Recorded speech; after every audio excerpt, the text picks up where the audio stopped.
Huling-huli na naman ang China sa mga kasinungalingan nito matapos sabihin ng China kahapon na pinalayas umano nila ang dalawang barkong pandigma ng Amerika na iligal umanong pumasok sa kanilang teritoryo nang walang paalam sa gobyerno ng China. Pero ayon sa US 7 Fleet ay hindi totoong napalayas ng China ang kanilang barko at walang karapatan ang China na itaboy o paalisin ang kanilang mga barko. Naglabas na rin ng video ang China kaugnay sa nangyaring insidente sa Scarborough Shoal, ngunit nakaranas na naman ang China ng matinding mga pambabas dahil sa kanilang video na bukod sa putol ay puro pa kasinungalingan ang ipinakita. Alamin ang buong detalye mamaya. Samantala lalong naging agresibo na naman ang China matapos buntutan ng kanilang fighter jets ang isang patrol aircraft ng Philippine Coast Guard sa Scarborough Shoal. Kaya't para malaman ang buong detalye ay tumutok at makinig na mabuti.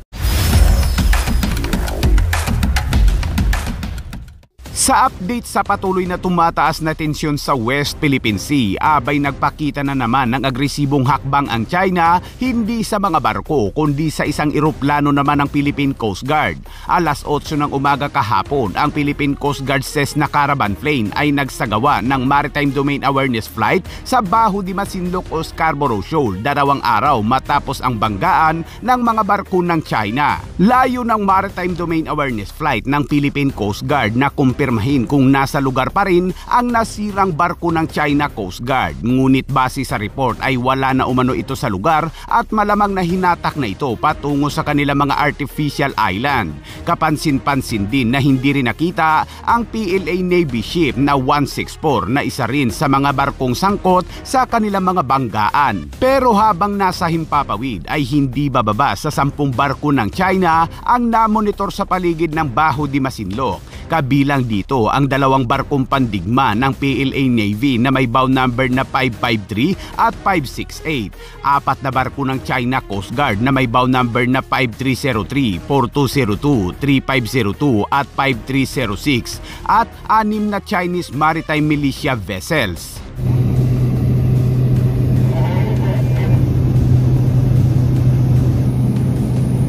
Habang patuloy na nagpapatrolya ang eroplano ng Philippine Coast Guard, abay isang barko na naman ng China Coast Guard ang nag-ingay sa radyo.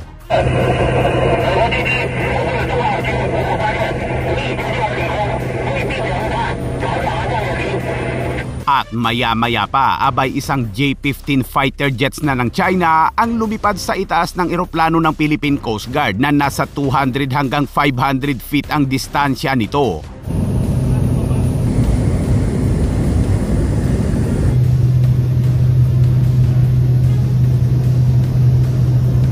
Mula sa ito ay namonitor din ng Philippine Coast Guard ang dalawang barkong pandigma ng Amerika, ang Arleigh Burr-class destroyer na USS Higgins at ang littoral combat ship na USS Cincinnati.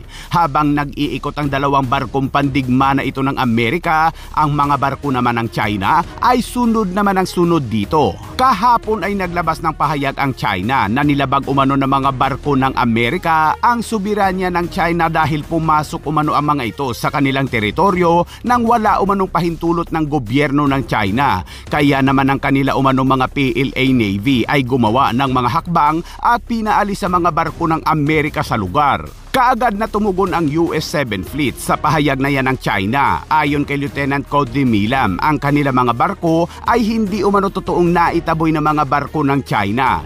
Naroon umano ang kanilang mga barko para sa isang freedom of navigation alinsunod sa international law at dinedepensahan din ang kanilang karapatang maglayag, lumipad at mag-operate saan man sa pinahihintulutan ng batas, bagay na hindi umano mapipigilan ng sinumang bansa lalo na ang China. The presence of 2 U.S.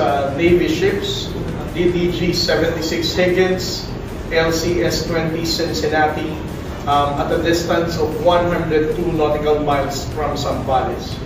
It is also estimated to have an approximate distance of 30 nautical miles away from Baho de Masinloc.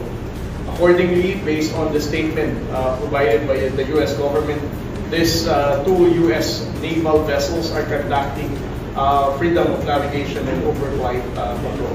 While they were also flying over the vicinity of Baho de Masinloc, they monitored the presence of PLA Navy 568 tailing the two U.S. naval vessels. Pero kalaunan ay sinabi din ng US 7 Fleet na nilisan din ng kanilang barko ang Scarborough Shoal pero hindi umano nawawala ang kanilang presensya sa karagatang halos lahat ay inaangkin ng China dahil araw-araw umano ang kanilang operasyon sa West Philippine Sea at South China Sea na mayroong mga koordinasyon ng mga kaalyadong kaparehong pag-iisip at paninindigan para sa malaya at bukas na Indo-Pacific. Napakasinungaling talaga mga kabayan, pinalayas daw nila ang mga warship ng Amerika. Yun pala ay hanggang buntot-buntot lang ang ginawa. Kung titingnan naman sa monitoring ng sea light, abay kulang na lang ay dumaong ang barko ng Amerika sa mismong bahura ng Scarborough Shoal dahil sa sobrang lapit nito. Pero bakit hindi hinara ng mga barko ng China? Takot ba? Samantala, eto na, naglabas na ng video ang China kaugnay sa paghabol ng kanilang barko sa isang barko ng Philippine Coast Guard. Sa kanilang post ay sinabi ng China na ang barko ng Philippine Coast Guard na BRP Soloan ay gumawa umano ng highly dangerous maneuvers at high-speed crossing maneuvers sa harapan ng kanilang Coast Guard vessel. Ang barkuan niya ng Pilipinas ay napaka-unprofessional, unsafe at non-compliant dahil sa paulit-ulit umano nitong pagkat sa kanilang barko.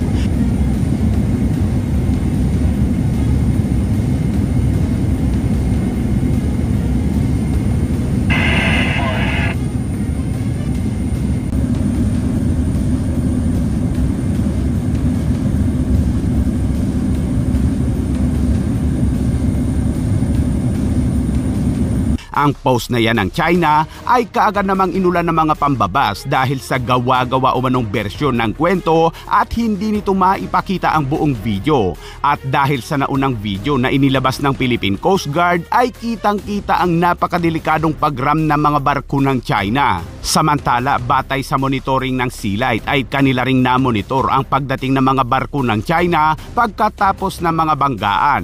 Nagsagawa umano ng search operation na tila mayroon silang hinahanap sa dagat. Malamang ay mga katawan na yan ng kanilang crew mga kabayan. Habang sinabi naman ng Philippine Coast Guard na ang kanilang mga nakitang mga barko ng China kahapon habang nagsasagawa ng Maritime Domain Awareness Flight ay hindi nila masabi kung nagsasagawa pa rin ba ang mga ito ng search operation.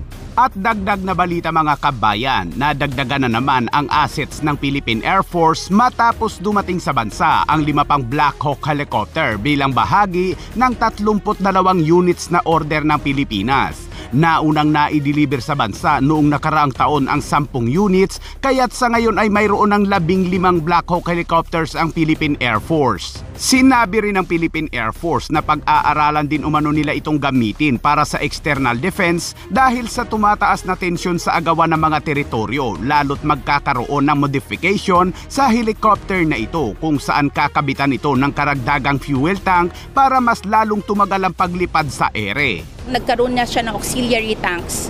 Mas mahaba ang kanyang endurance, which means mas matagal siyang makakalipad.